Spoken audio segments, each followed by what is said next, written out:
Hey, I'm Dr. Henry with TexStar Chiropractic, and I wanted to talk to you for a second about something we see a lot in our office, which is disc issues. I'm going to go through a little bit of anatomy and talk to you about a couple of different kinds of injuries we see, just to give you a little background on how you may hurt the disc in your low back, which is the most common, sometimes referred to as a slipped disc or a herniated disc. And so what a disc in your spine is it's the gel-like cushioning material that sits between the vertebrae. On an x-ray you can see it here. So if these are the bones, this space right between these bones is the disc space. Now those discs, what they do is they serve as shock absorbers for you. So when you take a step, every time you step down, that disc absorbs the pressure from above you in the spine.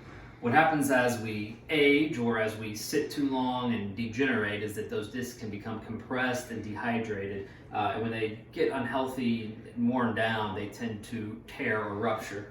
And so what that is, your disc is made up of an outer band of cartilage called the annulus.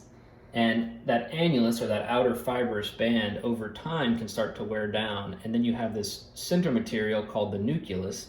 And what happens with the nucleus is that over time it can push itself out.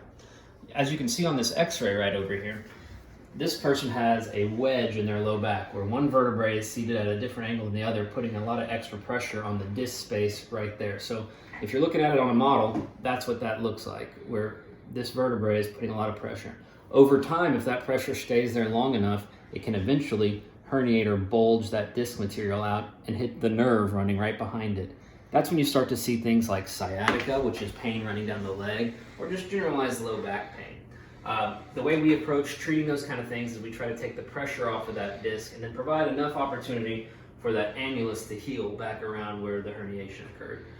We'll go into more detail on that on a future video, but I want to just kind of give you a little background on disc herniations, how they occur, and what we can do to fix them. Thanks.